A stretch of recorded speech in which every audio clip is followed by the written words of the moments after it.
Shalom saudara sekalian, salam sejahtera dalam kasih Tuhan kita Yesus Kristus. Kebenaran hari ini 14 Maret berjudul Arus Kebenaran Tuhan. Untuk merubah cita rasa lidah ada dua hal yang dilakukan. Pertama, pengetahuan mengenai kesehatan berkenaan dengan apa yang kita konsumsi. Misalnya kadar kolesterol pada berbagai jenis makanan yang biasa dikonsumsi. Ya, jadi misalnya kita mengerti bahwa ini berkadar kolesterol tinggi, ya, atau ini berkadar gula tinggi, ya. Kalau seorang yang kena diabetes kan bisa mati gara-gara itu, saudara. Yang kedua, komitmen untuk tidak mengkonsumsinya atau merubah pola makan dan gaya hidup. Ketika memahami pengetahuan mengenai nutrisi dan kesehatan, kita mulai mengerti terhadap berbagai jenis makanan yang harus pantang. Mindset kita diubah. Kita memandang beberapa jenis makanan yang dulu merupakan makanan favorit sekarang menjadi seperti racun di mata kita. Mulai ada penolakan dalam diri kita terhadap makanan tertentu. Kalau suatu kali harus mengkonsumsinya, ada perasaan tidak nyaman. Walau lidah merasakan lezat, tapi ada ketidaknyamanan di dalam hati. Nah, penolakan tersebut harus diteguhkan oleh komitmen untuk tidak mengkonsumsinya secara permanen atau secara berkesinambungan. Sekali lagi, misalnya kalau seorang memiliki riwayat diabetes mellitus, ya, diabetes penyakit gula, ya, lalu dia tahu makanan itu mengandung kadar gula tinggi, jangan makan.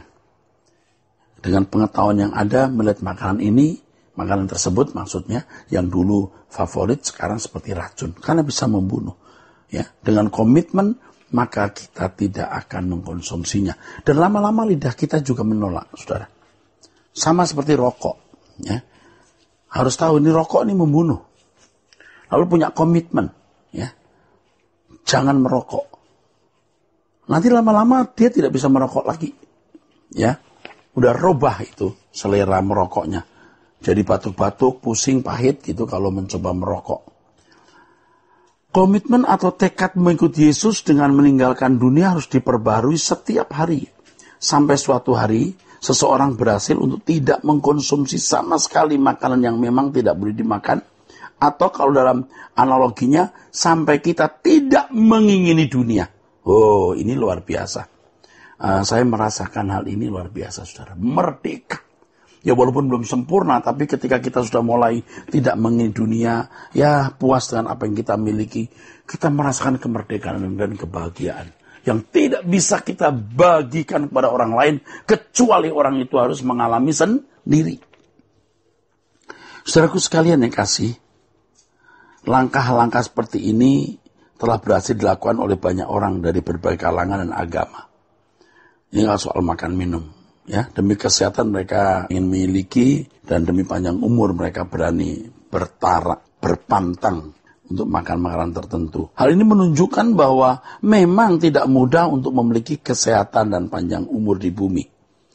Nah, analogi ini atau paralel dengan merubah cita rasa jiwa yang biasa mengkonsumsi keindahan dunia. Rasa puas dan bahagia memiliki berbagai fasilitas.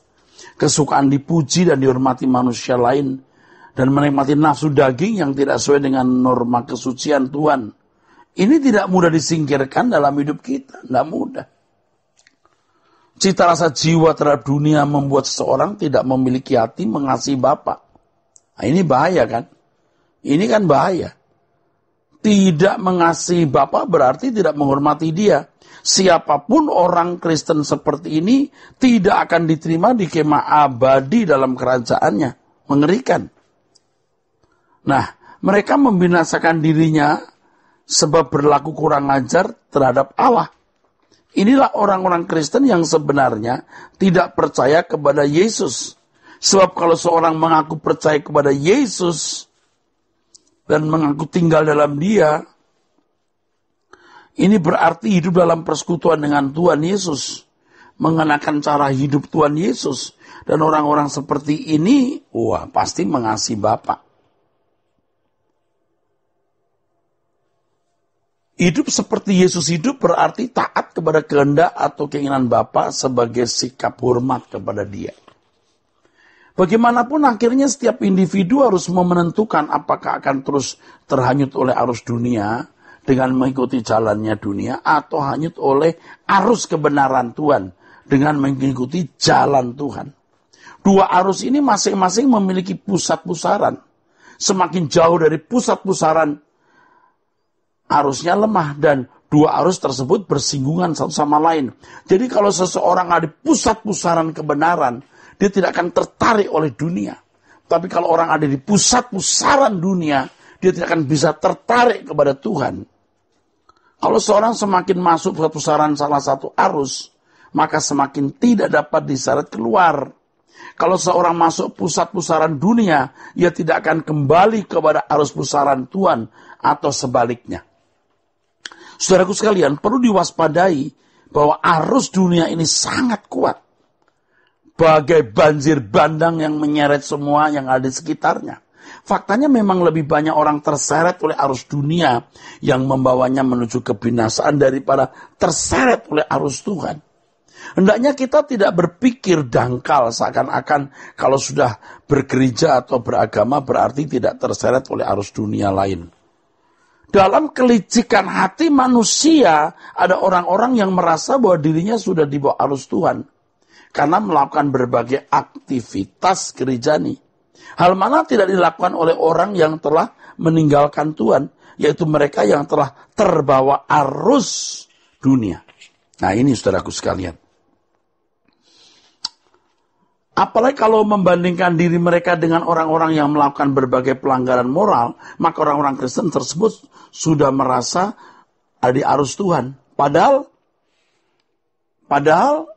dia masih di arus dunia. Hanya bedanya dia tidak melakukan pelanggaran moral aja.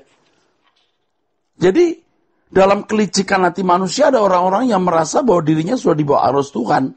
Karena melakukan berbagai aktivitas gereja, ada kegiatan pelayanan, ya. Hal mana tidak dilakukan oleh orang-orang di luar gereja. Apalagi kalau membandingkan dirinya dengan orang lain, dia merasa dirinya lebih bermoral.